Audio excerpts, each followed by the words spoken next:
नमस्कार प्रिय दर्शकों, हाजिर हूं मैं वर्ष 2025 का हाल लेकर, यानी वार्षिक राशिफल लेकर। प्रिय दर्शकों, हमारी ये चर्चा जारी है मेष से लेकर मीन राशि पर्यंत प्रत्येक राशि के जातकों के लिए कैसा रहने वाला है वर्ष 2025। 24 से बेहतर होगा या 24 के जैसा, या फिर 24 से थोड़ा खराब, कैसा जाएगा? प्रिय दर्शकों, वार्षिक राशिफल एक तरह से देखा जाए तो यह तैयारी है। आप इस वर्ष को इसी ढंग से तैयार कर सकते हैं।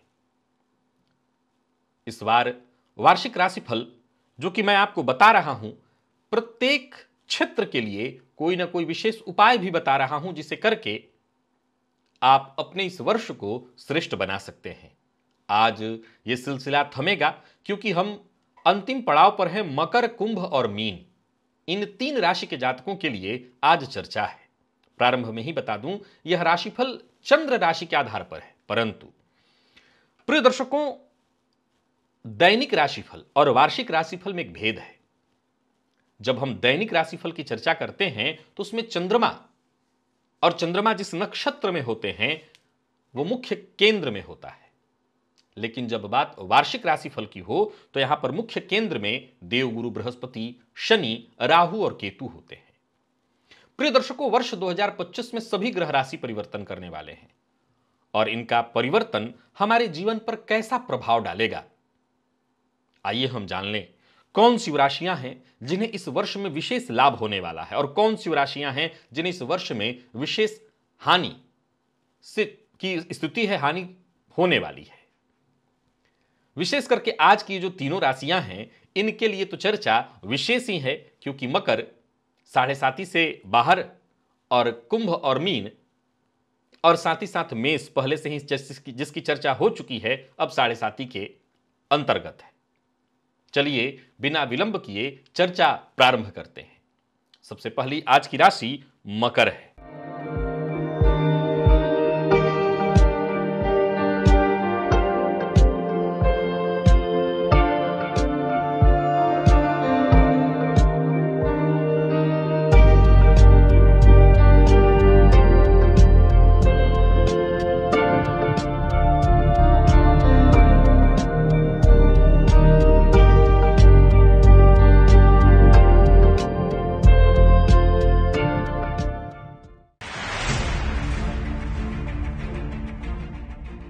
मकर राशि के जातकों के लिए वर्ष 2025 ऐसा साल होने वाला है जिसमें आपका जो पुरुषार्थ है वही कमाल करेगा। यानी आपको पुरुषार्थ लगातार करते रहनी होगी। कारण आपके जो राशि के स्वामी हैं वो राशि से द्वितीय में होंगे मार्च तक और इसके पश्चात राशि से तृतीय में होंगे।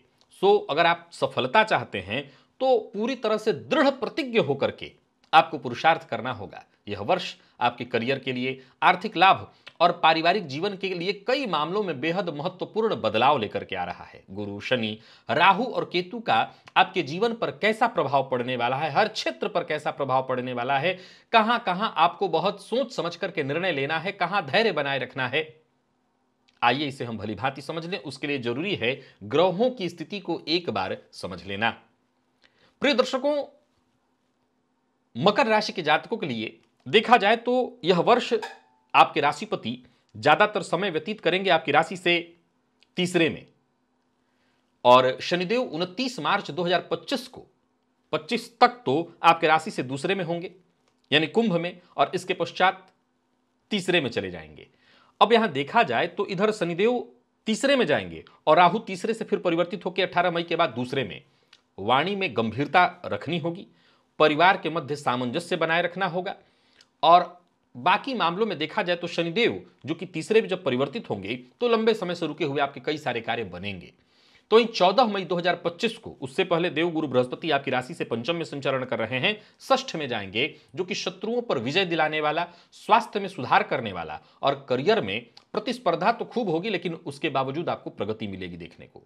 18 मई 2025 राहु आपकी राशि से तीसरे और तीसरे से फिर दूसरे में आ जाएंगे, जो कि तीसरे में जब तक हैं तब तक साहस पराक्रम की वृद्धि करेंगे, पर जैसे ही दूसरे में आएंगे यहां आपको सचेत और सावधान हो जाना होगा। वाणी पर नियंत्रण बेहद आवश्यक होगा, कड़वी वाणी का प्रयोग बिल्कुल छोड़ना होगा। मद्यपान मांसाहार से दूरी बना करके रखनी होगी। वहीं केतु नवम में जब आप इसके संचरण कर रहे हैं तो धार्मिक दृष्टिकोण से ये अच्छा है। पहले तो अष्टम में, नवम में और फिर इसके पश्चात अष्टम में जाएंगे, तो दोनों ही स्थितियां आपके लिए ठीक है। आध्यात्मिक जागरण का ये समय होगा आपके लिए। देवगुरु बृहस्पति 19 अक्टूबर 2025 को 14 को बदलेंगे, फिर 19 को बदलेंगे, कर्क में चले जाएंगे और कर्क में जाते ही आपके राशि से सप्तम में आएंगे, जिसके चलते विवाह और संतान की स्थिति बनेगी। गौर करिए, 14 मई तक विवाह और संतान की स्थिति है, फिर इसके बाद 19 अक्टूबर के बाद विवाह और संतान की स्थिति बनेगी। वैवाहिक जीवन में सामंजस्य, साझेदारी में सफलता। फिर देवगुरु बृहस्पति वक्री होंगे 4 दिसंबर को और 2025 को, और फिर षष्ठ में चले जाएंगे। अब ये वो समय होगा जहां स्वास्थ्य में अगर कोई परेशानी हो तो उससे मुक्ति मिलेगी और शत्रुओं पर आपका फिर दबदबा कायम होगा। ये ग्रह की स्थिति हुई। अब आइए आपके जान लें करियर और व्यवसाय के दृष्टिकोण से कैसा रहने वाला है वर्ष 2025। जनवरी से पहले मार्च तक की चर्चा कर लेते हैं, जब तक कि शनिदेव आपकी राशि से द्वितीय में है। यहां पर आपको कई स्रोतों से लाभ तो मिलेगा, क्योंकि अब देखिए उतरती हुई 7.5 है आपके लिए, अंतिम समय है। अब शनिदेव अपना प्रभाव धीरे धीरे आपके लिए कमजोर ही कर रहे हैं, तो उस अवस्था में नौकरी में प्रमोशन इत्यादि की भी स्थिति बनेगी। व्यापारी है तो साझेदारी में आपको लाभ होगा। तो वहीं अप्रैल से अगस्त यानी जब शनिदेव राशि परिवर्तन कर जा रहे हैं, तो उधर 14 मई को राहु का परिवर्तन, यहां पर आपको थोड़ा साहसिक निर्णय तो लेना है, परंतु यह ध्यान रखना है कि निर्णय लेने के साथ साथ रिश्तों पर विशेष फोकस रखना है। वो आपके अपने जो खास लोग हैं उनके साथ आपका रिश्ता खराब न हो। बड़े प्रोजेक्ट आपके हाथ लगेंगे। करियर में उछाल आएगा। तो वहीं देवगुरु बृहस्पति का भी प्रभाव देखने को मिलेगा। पंचम में जब तक हैं तब तक 14 मई तक, और इसके बाद षष्ठ में होने से प्रतिस्पर्धा लगातार आपको देखने को मिलेगी, लेकिन इसके बावजूद आपको सफलता मिलेगी। उधर सितंबर से दिसंबर तक अगर आप जा रहे हैं तो अक्टूबर में पुनः देवगुरु बृहस्पति परिवर्तन करके सप्तम में आपके आएंगे, तो यहां पर भी व्यवसाय में आपके लिए समय अनुकूल होगा। नौकरी पेशा लोगों को आपके वरिष्ठ अधिकारियों से प्रशंसा और सहयोग मिलेगा। रचनात्मक और नवीन कार्यों में आपकी प्रगति देखने को मिलेगी। अब यहां पर परेशानी कहां है? यहां पर परेशानी दूसरे का राहु उत्पन्न करेंगे, निर्णय लेने के मामले में भ्रम पैदा करेंगे। तो उधर केतु जो है, जो अष्टम का होंगे, वो भी आपको विदेश से जुड़कर के लाभ तो कराएंगे, लेकिन जहां आकस्मिक धन लाभ की स्थिति होगी वहीं आकस्मिक हानि की भी स्थिति उत्पन्न होगी। बचाव क्या है? 7.5 इत्यादि से आप मुक्ति पा चुके हैं, पर फिर भी मेरी सलाह है कि मंगलवार के दिन हनुमान जी के मंदिर में चोला जो चढ़ाते हैं, चमेली का तेल और सिंदूर इत्यादि ये अर्पित करते रहिए, इससे आपको फायदा मिलेगा। अब आर्थिक दृष्टिकोण से देख लिया जाए कैसा रहने वाला है वर्ष 2025 मकर राशि के जातकों के लिए। तो साल के शुरुआत में जहां शनिदेव, कैसे इसको समझना है, साल के शुरुआत और साल का मध्य और साल का अंत, तो 12 महीना है।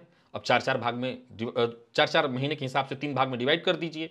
तो साल का जो मध्य यानी अप्रैल तक का समय रख लीजिए, उसके बाद फिर 4 महीने आगे। तो यहां पर अगर देखें तो शनिदेव के प्रभाव से आर्थिक स्थिति में धीरे धीरे आपकी मजबूती शुरू हो जाएगी। पुराने निवेश से आपको लाभ मिलने लगेगा। मध्यावधि में राहु जब आपके दूसरे में चले जाएंगे तो यहां अचानक धन लाभ होगा, और इधर गुरु भी षष्ठ से बैठ करके द्वितीय भावगत राहु को देखेंगे तो अचानक धन लाभ कराएंगे और खर्च को भी नियंत्रित करेंगे। आपके जो अपने शुभ चिंतक हैं उनकी सलाह से आप निवेश करते हैं तो वो भी आपके लिए लाभप्रद होगा। और साल के अंत में जब देवगुरु बृहस्पति आपकी राशि से सप्तम में संचरण शुरू करेंगे तो यह समय आपके आय में वृद्धि का होगा। धनागमन, धन संचयन, विशेष रूप से व्यर्थ के व्यय से भी आप बच सकेंगे। अब इस दौरान आपको कहां से परेशानी आ सकती है? तो इस पूरे वर्ष में धन के मामले में जो परेशानी आ सकती है वो है आपका सुनियोजित ढंग से खर्च न करना। कहां खर्च करना है, कितना करना है, उस पर आपका नियंत्रण ना हो, और साथ ही साथ आपने अगर कर्ज बिना विचारे ले लिया, कर्ज ले रहे हैं तो बहुत सोच समझ करके। बाकी विशेष रूप से सितंबर के महीने में यह ध्यान रखिएगा कि निवेश करते समय नोट करके रख लीजिए कि सितंबर के महीने में निवेश बहुत सावधानी के साथ करना है। अब उपाय क्या करना है? तो प्रत्येक अमावस्या को जहां गरीब बच्चे इत्यादि दिखाई पड़े तो उनको कुछ अन्न दान करिए। धन संबंधित परेशानी आपकी दूर होगी। स्वास्थ्य, यह महत्वपूर्ण पॉइंट है कि स्वास्थ्य कैसा होगा मकर राशि के जातकों का। शनिदेव जब तक आपकी राशि से दूसरे में है थोड़ा तनाव और थकावट देंगे। देवगुरु पंचम से जब षष्ठ में जाएंगे तो पुरानी बीमारियों में सुधार तो होगा, मानसिक परेशानी को लेकर के भी जूझ रहे थे उससे में भी आपको सुधार होगा। विशेष करके नवंबर के महीने में आपको खान पान पर ध्यान देना है, यानी सीधी सी बात है, देखा जाए तो अभी समय है उसमें लगभग 11-12 महीने का, लापरवाही नहीं होनी चाहिए, खान पान नियंत्रित रहना चाहिए। बाकी परेशानी और कहां से आ सकती है, तो दूसरे का जब राहु 14 मई के बाद संचरण प्रारंभ करेंगे तो ये मानसिक अस्थिरता, कुछ अनिद्रा की भी शिकायत लाएंगे, और पेट और गला दोनों, तो मद्यपान इत्यादि का की, और कई बार तो ये राहु दूसरे का कुछ नशा इत्यादि की लत भी लगा देते हैं, तो इसके चलते आपको परेशानी होने वाली। तो इससे आप बिल्कुल दूरी बना करके रखिए। अगर इससे बच गए तो फिर कोई चिंता ही नहीं। और क्या करना है उपाय, तो नियमित योगाभ्यास करना है, ध्यान करना है, और शिव मंदिर में शिवलिंग पर जाकर के कुसा का जल अर्पित करना है। अब अगर आपके प्रेम और वैवाहिक जीवन की हम चर्चा कर लें तो देखा जाए तो मार्च तक की स्थिति यदि देखा जाए तो प्रेम संबंध में कोई दिक्कत नहीं, लेकिन मार्च के बाद प्रेम संबंध में थोड़ी परेशानी आएगी। और मार्च से पहले, मई से पहले, 18 मई से पहले दांपत्य जीवन में थोड़ी परेशानी। ध्यान से इस पॉइंट को नोट करिए कि 18 मई के बाद दांपत्य जीवन में कोई परेशानी नहीं, आपका दांपत्य जीवन सुखमय है। उधर मार्च के बाद, 29 मार्च के बाद शनिदेव जब आपके राशि से तीसरे जाएंगे तो उनकी तीसरी दृष्टि आपके पंचम पर होगी, तो प्रेम संबंध में थोड़ी परेशानी आएगी। यहां पर सामंजस्य आपको बिठा करके चलना है। लेकिन वहीं जब शनिदेव अक्टूबर, देवगुरु राशि परिवर्तन करेंगे अक्टूबर में, तो अगर आप अविवाहित हैं तो विवाह का प्रस्ताव मिलेगा। वहीं 14 मई तक अभी आपको विवाह का प्रस्ताव इत्यादि प्राप्त हो सकता है।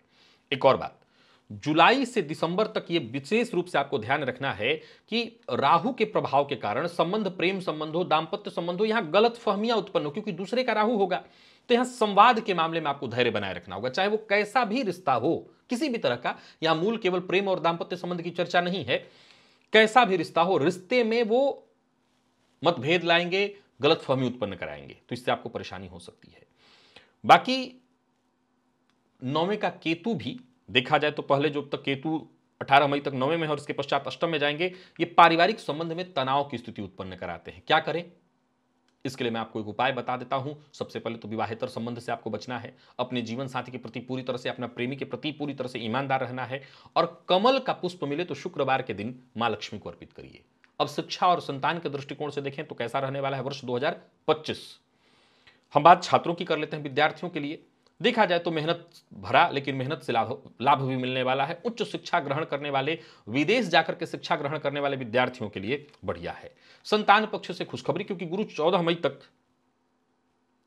आपके राशि से पंचम में है, तो यहां से स्थिति ठीक ठाक दिखा रहा है, कहीं कोई दिक्कत नहीं। मार्च के बाद शनिदेव राशि परिवर्तित करके थोड़ा सा संतान को लेकर के टेंशन तो देंगे, लेकिन वो घबराने का विषय नहीं, ज्यादा परेशान नहीं होना है। संतान के साथ संवाद बनाए रखिए, बातचीत करके आप उसकी परेशानी दूर कर सकते हैं, और संतान को विशेष रूप से प्रोत्साहित करिए गणेश जी की पूजा करने के लिए, तो उसकी परेशानी दूर होगी। संतान का यह अर्थ विद्यार्थियों के लिए भी सेम उपाय है, यही उपाय करना है। अब कुछ ऐसी तिथियां हैं जिसको मैं नोट करने की सलाह दूंगा। 18 मार्च से 25 मार्च तक ये आप नोट कर लीजिए, आपके करियर में काफी उछाल रहेगा, आर्थिक लाभ की स्थिति बनेगी। 10 जून से 15 जून तक आपका स्वास्थ्य तो बढ़िया होगा ही, परिवार का साथ मिलेगा, परिवार के साथ कहीं घूमने फिरने आप जा सकते हैं। 8 अक्टूबर से 15 अक्टूबर के दौरान व्यवसायिक सफलता का समय है, इस दौरान व्यवसायिक यात्रा कर सकते हैं।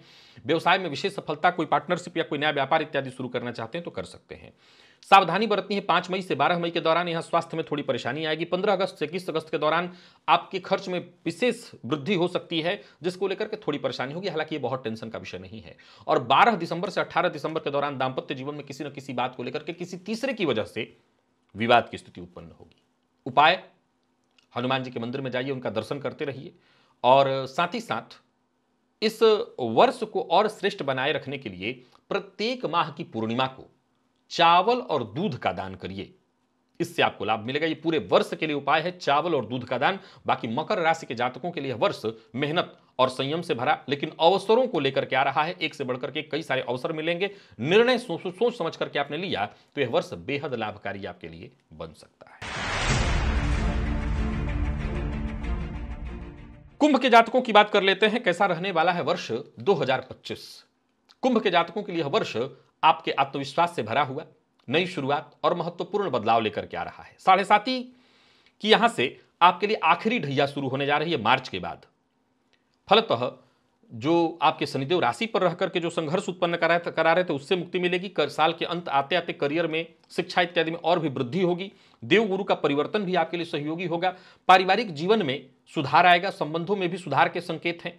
तो कुल मिलाकर के देखें तो सभी ग्रहों का परिवर्तन है इस वर्ष में, जो कि हर क्षेत्र से आपको प्रभावित करेगा और लाभ भी देगा। सही निर्णय, संयम के साथ लिया गया निर्णय आपके इस वर्ष को श्रेष्ठ बना सकेगा। सबसे पहले तो ग्रहों के परिवर्तन को जरा नोट करके समझ लीजिए। 29 मार्च 2025 को शनिदेव राशि परिवर्तन करेंगे, जो कि आपके राशि पर ही है, कुंभ राशि में, जो कि कहीं ना कहीं आपके धैर्य की परीक्षा ले रहे हैं। हर कार्य को डिले करा करके परिवर्तन करके आपकी राशि से तीसरे जाएंगे, और दूसरे जाने के चलते आपकी जिम्मेदारियां बढ़ेंगी, कुछ पारिवारिक जिम्मेदारियां भी बढ़ेंगी। लेकिन एक बात तय है, आपकी सफलता सुनिश्चित है। अब देवगुरु बृहस्पति 14 मई 2025 तक आपकी राशि से चौथे हैं, और इसके पश्चात फिर पंचम में जाएंगे। पंचम में जाएंगे तो शिक्षा, रचनात्मक कार्यों में प्रगति, संतान पक्ष से शुभ समाचार, और उससे पहले चौथे में भी हैं तो कोई विशेष दिक्कत की बात नहीं है आपके लिए। चौथे का गुरु भी अच्छा, उच्च के समान फल देने वाला माना जाएगा, अच्छा रिजल्ट करेगा। 18 मई के बाद राहु का परिवर्तन अगर देखा जाए तो राहु आपकी राशि से दूसरे में है और 18 मई तक, और उसके पश्चात आपके राशि पर आ जाएंगे। तो दूसरे में जब तक हैं, आर्थिक मामलों में थोड़ा उतार चढ़ाव लाएंगे। और केतु की यदि हम बात करें तो इधर अष्टम का केतु, और इसके बाद फिर सप्तम का केतु, यहां गुप्त शत्रुओं को जागृत कर देगा, परेशानियां स्वास्थ्य से संबंधित आएंगी। देवगुरु बृहस्पति 19 अक्टूबर को जब पुनः राशि परिवर्तन करके कर्क में जाएंगे तो उनका आपके षष्ठ से संबंध बनना और आपके राशि पर उनकी दृष्टि का होना स्वास्थ्य से संबंधित परेशानियों में सुधार, शत्रुओं पर विजय, और पैतृक संपत्ति को लेकर के कोई विवाद हो, धन संबंधी मामलों में कोई परेशानी हो, इन सभी परेशानियों से मुक्ति दिलाएंगे। हालांकि ये समय बहुत लंबा नहीं होगा। देवगुरु पुनः वक्र अवस्था में 4 दिसंबर 2025 को आपकी राशि से फिर पंचम में आ जाएंगे। हालांकि ये विद्यार्थियों के लिए अच्छा होगा, रचनात्मक कार्यों का फिर से पुनर्विचार करने का समय होगा, जो कि आप करके आगे बढ़ेंगे। अब आइए जानते हैं वर्ष 2025 आपके करियर, आपके व्यवसाय के दृष्टिकोण से कैसा रहने वाला है। सबसे पहले जनवरी से मार्च तक का समय हम गिन लेते हैं, जबकि शनिदेव आपकी राशि पर ही संचरण भी कर रहे हैं। लग्न में शनिदेव का गोचर आपके आत्मविश्वास और नेतृत्व क्षमता को तो बढ़ाएगा, लेकिन हर कार्य को विलंबित करने के चलते आप मानसिक रूप से परेशान रहेंगे। नौकरी पेशा जो लोग हैं, आपकी जिम्मेदारियां और बढ़ेंगी, आपके ऊपर दबाव बढ़ेगा, जिसके चलते तनाव में रहेंगे, आप मानसिक रूप से थोड़े परेशान रहेंगे। अप्रैल से अगस्त तक अगर हम चले जाएं तो यहां पर शनिदेव राशि परिवर्तन कर चुके होंगे, राहु और देवगुरु बृहस्पति भी राशि परिवर्तन करेंगे। अब यहां पर जरा गौर करिए तो देवगुरु बृहस्पति आपकी राशि से पंचम में होंगे, राहु आपकी राशि पर आ चुके होंगे, और शनिदेव आपकी राशि से दूसरे में तो है ही हैं। उस अवस्था में गोचर ये कैसा समय लाएगा आपके लिए, तो व्यवसाय में वृद्धि होगी, कोई नया प्रोजेक्ट आप शुरू कर सकेंगे। हालांकि राहु जब तक द्वितीय में होगा, आर्थिक मामलों में सतर्कता जरूरी है, लेकिन राहु का आपके राशि पर आना भी आपको थोड़ी सावधानी बरतने की ही सलाह। अच्छी बात क्या है कि कुंभ राशि को 7.5 की आखिरी ढैया होने के बावजूद मैं बहुत खराब नहीं कह रहा हूं। क्यों? क्योंकि जरा इस ढैया के एक बार 7.5 की आखिरी ढैया, इसको जरा समझने का प्रयत्न करिए। जब तक शनिदेव कुंभ में है मार्च तक, इसके बाद शनिदेव आ जाएंगे आपके राशि से दूसरे। अब यहां देवगुरु बृहस्पति चतुर्थ में रहेंगे, तो केंद्र में होने के चलते शनिदेव को वो संभाले रखेंगे, जहां थोड़ी बहुत दिक्कत परेशानी आएगी देवगुरु संभाल रहे हैं। इसके पश्चात मई में परिवर्तन गुरु का भी हो रहा है और 18 तारीख को राहु का भी हो रहा है। अब यहां राहु जो है आपके राशि पर आएंगे तो गुरु पंचम में आकर के उनकी दृष्टि पड़ेगी। अब राहु से संबंधित जो परेशानियां आ सकती हैं उसे फिर गुरु नियंत्रित करेंगे। याद रखिएगा, कुंभ राशि के जातकों के लिए देव गुरु बृहस्पति सर्वाधिक मूल्य प्रदायक ग्रह हैं। अब सितंबर से दिसंबर के बीच हम चलते हैं, जहां देव गुरु पुनः एक बार राशि परिवर्तन करके आपकी राशि से षष्ठ में जाएंगे। ये उन विद्यार्थियों के लिए बहुत अच्छा समय होगा जो किसी भी तरह की प्रतियोगी परीक्षा में भाग ले रहे हैं, विशेष सफलता दिलाने वाला होगा। तो इन साझेदारी के कार्य इत्यादि से भी आपको लाभ होगा। परेशानी कहां से आ सकती है इस दौरान अगर देखा जाए तो जब तक मई तक अष्टम का केतु है और इसके पश्चात फिर सप्तम का केतु, ये थोड़ी सी परेशानी आपको दिला सकता है। साझेदारी को के कार्यों में बाधा, जीवन साथी के स्वास्थ्य को लेकर के चिंता, और आपको भी कोई ना कोई परेशानी स्वास्थ्य से संबंधित। तो इस दौरान आपको क्या करना है, तो पीपल वृक्ष की जड़ में जल अर्पित करना और सायंकाल तिल का दिया जलाना। ओम शम शनैश्चराय नमः इस मंत्र का नियमित रूप से जप करना, ये उपाय आपको करते रहना है, आपको इससे राहत रहेगी। अब बात करते हैं आर्थिक दृष्टिकोण से वर्ष 2025 कैसा रहने वाला है कुंभ राशि के जातकों के लिए। तो साल के शुरुआत में यदि देखें तो शनिदेव आपकी राशि पर ही होंगे, यानी लग्न में, ये आय को स्थिर रखेंगे। इसके पश्चात आपकी राशि से दूसरे में होंगे, यहां पर व्ययाधिक्य, मार्च के बाद व्ययाधिक्य की स्थिति बढ़ेगी। अब देखिए यहां पर समझने की आवश्यकता है, वैसे तो आपके राशिपति भी बनते हैं और व्ययेश भी बनते हैं, तो राशिपति होने के चलते कोई विशेष दिक्कत तो नहीं, लेकिन खर्च आपको नियंत्रित रखना होगा। एक अच्छा काम यह होगा कि जैसे ही राशि परिवर्तन करेंगे शनिदेव, आपकी राशि से दूसरे में जाएंगे और देव गुरु जब राशि परिवर्तन करेंगे तो लंबे समय से आपका पैसा जहां फंसा हुआ था वो पैसा मिलता दिखाई पड़ रहा है। मध्य में आ जाइए। वर्ष का मध्य कैसे निकालना है, 12 महीना है, 4 भाग में बांट दीजिए। अब वर्ष के मध्य में आइए तो यहां पर राहु परिवर्तित हो चुके होंगे मई के बाद, 18 मई के बाद। ये आपके राशि पर आएंगे जो कि अचानक लाभ की स्थिति तो लाएंगे, लेकिन अनावश्यक खर्च भी होता रहेगा। अब यहां पर एक और चीज आपको बता दूं कि तब तक 14 मई को देवगुरु भी परिवर्तित हो जाएंगे, तो धनागमन होता रहेगा, इसकी चिंता आपको कतई नहीं करनी है। पर यही है कि अनावश्यक खर्च न हो, इसका आपको पहले से ब्यौरा बना लेना है। साल के अंत में आ जाते हैं, बाकी के जो 4 महीने हैं वहां देवगुरु बृहस्पति पंचम और फिर षष्ठ में होंगे। ये समय आपके लिए अच्छा होगा, यहां निवेश से आपको लाभ मिल जाएगा। और एक बात आपको बता देना चाहता हूं जिसको आपको समझ लेना है, आर्थिक मामले में जल्दबाजी न करिए। कहीं कोई इन्वेस्टमेंट इत्यादि कर रहे हैं तो जल्दबाजी मत करिए। क्यों? क्योंकि इस वर्ष के गोचर को जरा समझिए।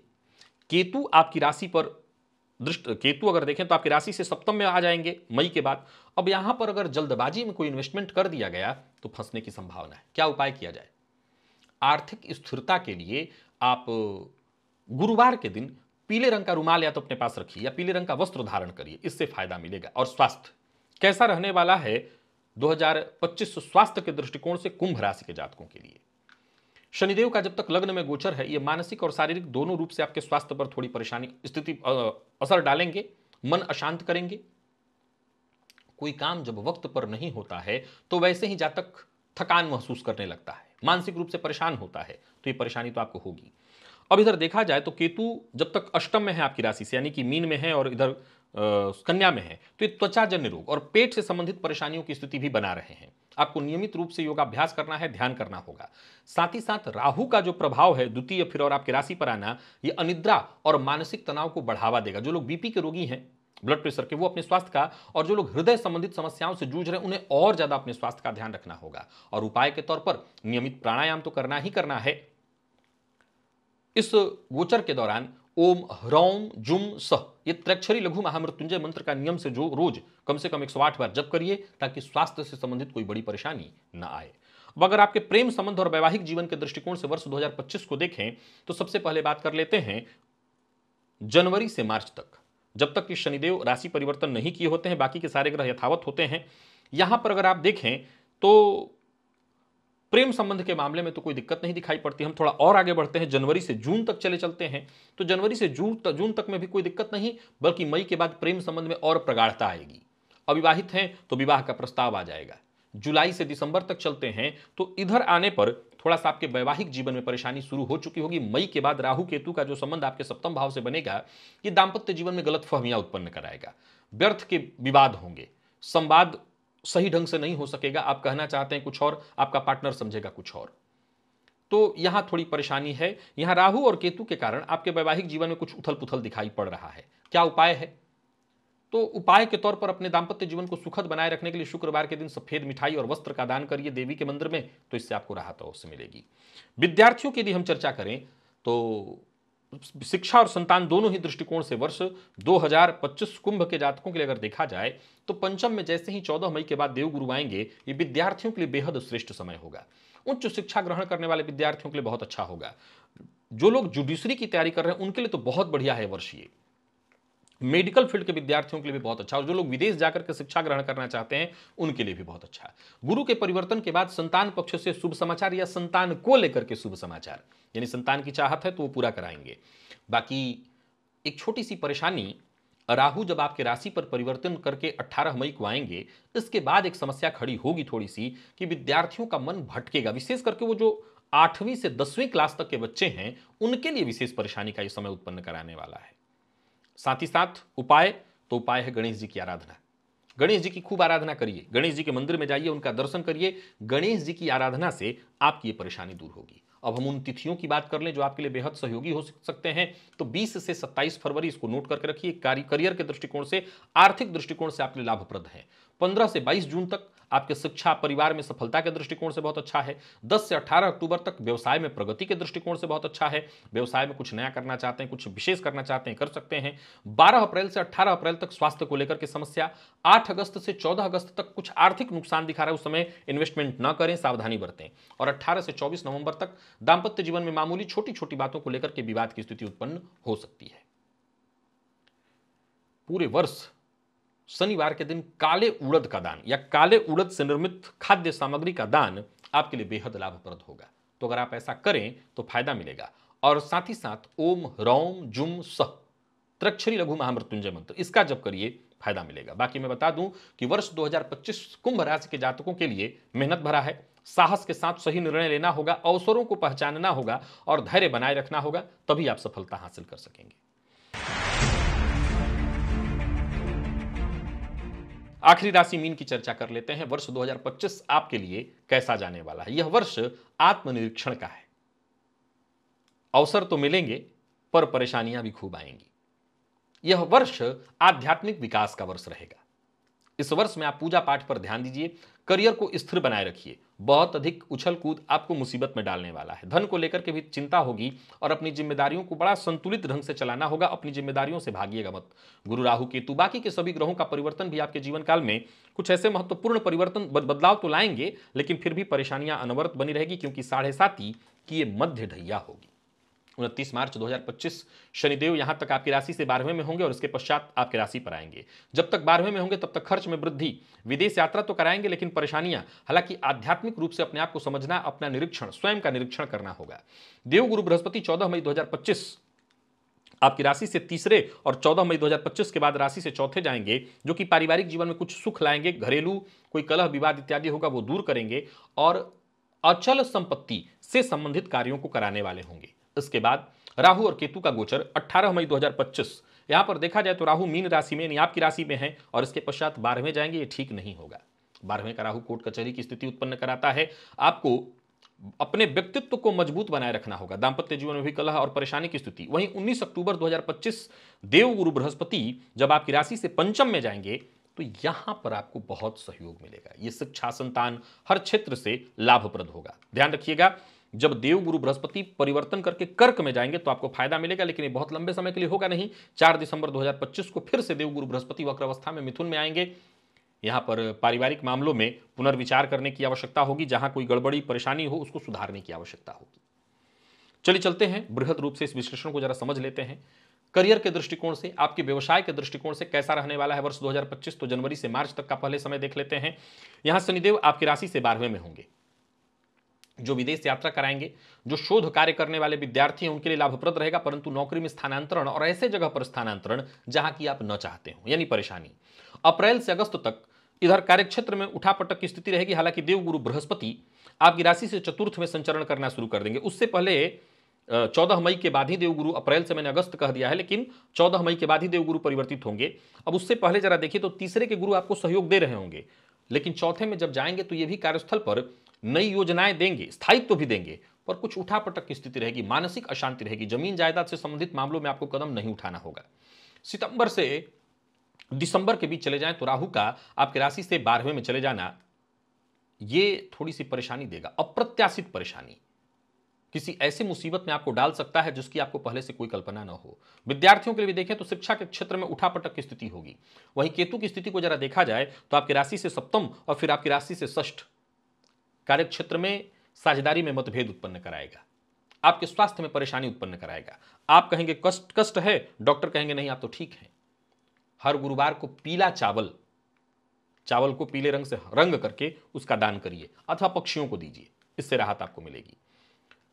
आर्थिक दृष्टिकोण से देखें तो वर्ष 2025 इसको हम 3 भाग में बांटते हैं। साल का प्रारंभ 4 महीना 4 महीना 4 महीना। तो प्रारंभ में देखें तो शनिदेव 12वें में खर्च में वृद्धि के ही संकेत दे रहे हैं। तब राहु आपकी राशि पर होंगे, व्यर्थ की व्यय की स्थिति बनी रहेगी। वर्ष के मध्य में आते हैं तो यहां पर अचानक धनागमन तो होगा, लेकिन यहां भी परेशानी है। देवगुरु बृहस्पति चतुर्थ में धन आय के रास्ते बनाएंगे, परंतु व्यर्थ का व्यय लगा रहेगा। और अंत में अगर जाएं तो यहां आपको आकस्मिक कुछ बड़ा फायदा हो सकता है।